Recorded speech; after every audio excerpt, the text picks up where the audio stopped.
Bonjour à tous, alors aujourd'hui je vous propose donc sur les fonctions circulaires réciproques un grand classique et deux méthodes pour faire ce petit exercice, idéal pour entamer une colle ou pour s'entraîner sur les définitions. Donc on va montrer que pour tout x de l'intervalle fermé moins 1, arc cosinus x plus arc sinus x est égal à pi sur 2.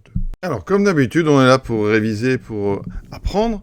Donc je vais vous montrer un petit peu graphiquement tout ce qu'on peut dire sur cet exercice et ça me permettra de vous rappeler eh bien, les courbes d'Arcos, arcsinus, comment on peut s'en rappeler, comment on les obtient. Donc tout ce que je vais dessiner, ça va être représenté ici, oui, c'est assez joli. Donc on est parti. Alors pour l'arc cosinus, tout commence bien sûr par la courbe du cosinus. La voici. Je vais peut-être mettre ça en plus gros. Donc voilà. Pour définir donc une fonction réciproque, il faut une bijection. Vous voyez bien que le cosinus n'est pas du tout bijectif. Donc on va se placer sur une zone où le cosinus est bijectif. Et donc on a choisi 0 pi. Donc ici, je vais mettre un graphique. Alors, c'est pas ici, graphique. Je vais mettre un graphique, justement, qui est en une unité avec des pi. Donc ici, c'est à cet endroit que je trouverai ça. Voilà. Et donc, vous voyez, je suis gradué en pi. Donc, on va se passer de 0 à pi. Donc, vous voyez que le cosinus y est strictement décroissant. Donc, je restreins le cosinus à cette zone-là. D'accord? Donc, j'oublie le reste. Pour la courbe d'une fonction réciproque, j'ai besoin de la symétrie par rapport à la première bisectrice. Voici ma première bisectrice. Et je vais donc, pour obtenir la courbe de l'arc cosinus, faire donc symétrique de cette courbe verte par rapport à cette première bisectrice, et ça me donne ceci. Voilà. Donc ça, c'est la courbe de l'arc cosinus. Vous voyez, pour s'en rappeler, c'est pas si évident que ça, mais c'est la symétrique d'une fonction ici, d'une courbe, d'une fonction décroissante. Donc ici, on a cette forme-là. Une tangente ici verticale parce que c'est le symétrique de cette tangente horizontale. Tangente verticale ici parce que c'est le symétrique de cette tangente horizontale. Voilà. Donc ça, c'est des choses importantes. Donc la fonction, elle est définie de moins 1 à 1. D'accord? Donc je vais placer les deux verticales. Voilà, ça c'est moins 1, la verticale avec x égale 1. Donc on voit bien ici que l'arc cosinus, il est bien défini donc sur moins 1, 1, et il prend ses valeurs, vous voyez, les images sont entre donc 0 et pi. Effectivement, on a pris, je vous rappelle, la restriction du cosinus à 0 pi. Pour l'arc sinus, donc, pour l'instant je vais effacer ce qui ne m'intéresse pas. On y reviendra après pour notre exercice, donc arc cos plus arc sinus. Ici, pour le sinus, donc on dessine le sinus sur R, on voit bien que ça n'est pas bijectif, et là, contrairement donc, eh bien, contrairement à l'arc cosinus, on ne peut pas prendre sur 0 pi, parce que vous voyez qu'elle n'est pas bijective. Donc l'arc sinus, il est défini ailleurs, et on a choisi moins pi sur 2, là où le sinus ici est strictement croissant. Donc on garde uniquement ceci. Et là, on va faire notre fameuse symétrie par rapport à la première bisectrice. Donc la voici. Et ça me donne la courbe de l'arc sinus. D'accord? L'arc sinus, lui, vous voyez qu'il est défini lui aussi sur moins 1, 1.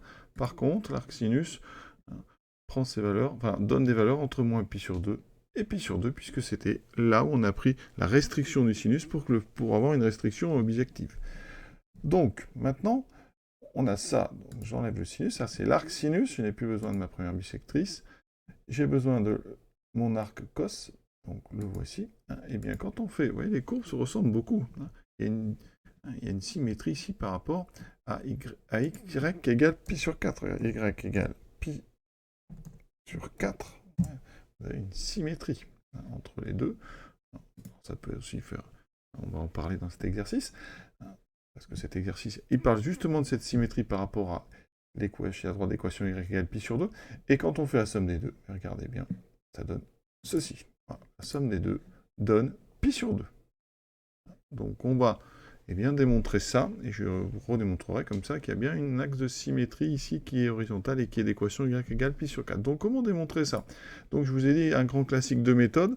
Donc il y a une méthode avec la dérivation et une méthode sans la dérivation.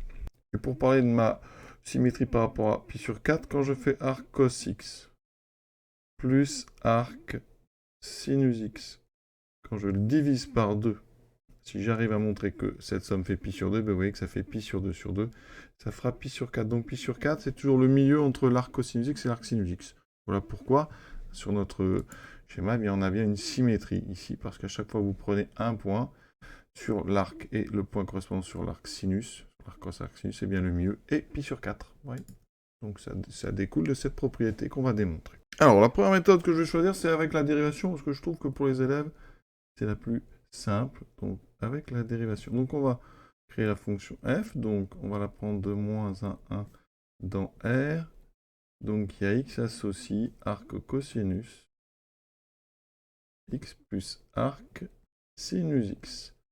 Donc arc cos et arc sinus étant dérivables sur moins 1 ouvert, attention, elles ne sont pas dérivables au bord. On répète au niveau donc, des courbes, vous avez des tangentes à chaque fois ici qui sont verticales, donc pas de dérivabilité. Donc ici, ça veut dire que f en tant que somme, hein, f est dérivable donc sur moins 1, et elle est continue, par contre, est continue sur le fermé.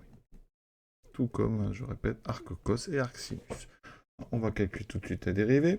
Alors, il faut connaître ces dérivées de arc cos et arc sinus, c'est très important. À connaître donc la dérivée d'arc cos, donc arc cos prime de x, c'est moins 1 sur racine à moins x2. Pour l'autre, c'est la même, avec il n'y a pas le moins. Alors, pour s'en rappeler, mais il faut connaître juste les courbes. Rappelez-vous que l'arc cos est décroissant, donc ici, la dérivée doit être négative. L'arc sinus est croissant. On a déjà vu ça sur nos courbes. Arc cos est décroissant, arc sinus est croissant. Et donc, quand on dérive f donc sur l'ouvert, eh bien, regardez, il y a un moins, un plus, ça fait 0. Donc, f' égale 0. Et donc, par conséquent, ça veut dire que sur l'intervalle, donc, comme elle est continue, attention, parce qu'elle sera constante sur l'ouvert, mais comme elle est continue, donc comme f est continue sur le fermé, et que sa dérivée est nulle sur l'ouvert, et on en déduit que, eh bien, on a f qui est constante sur donc, le fermé.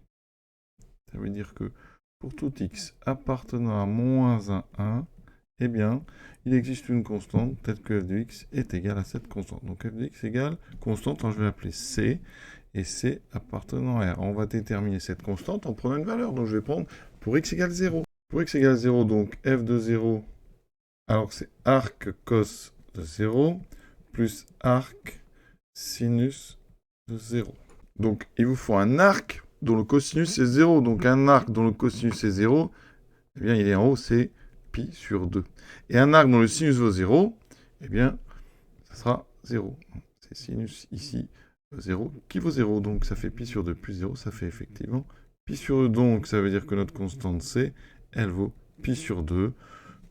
Et donc on fait notre conclusion soigneusement. Donc sur le fermé moins 1, on a bien la relation arc cos x plus arc sinus x égale pi sur 2. Alors j'ai pris x égale 0, j'aurais pu prendre ici d'autres valeurs. On va tester, par exemple, pour x égale 1, combien vaut f de 1 ?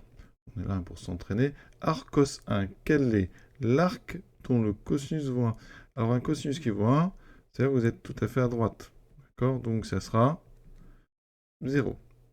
Ensuite, il me faut un arc dont le sinus vaut 1. Donc le sinus vaut 1 quand on est en haut. Donc ça veut dire qu'ici c'est pi sur 2. Donc ça fait effectivement 0 plus pi sur 2. On retrouve aussi pi sur 2. Alors on aurait peut-être, je vais tester moins 1 aussi, f de moins 1, donc arc cos moins 1. L'angle dont le cosinus vaut moins 1, enfin sur le cercle, c'est en face, c'est donc moins pi.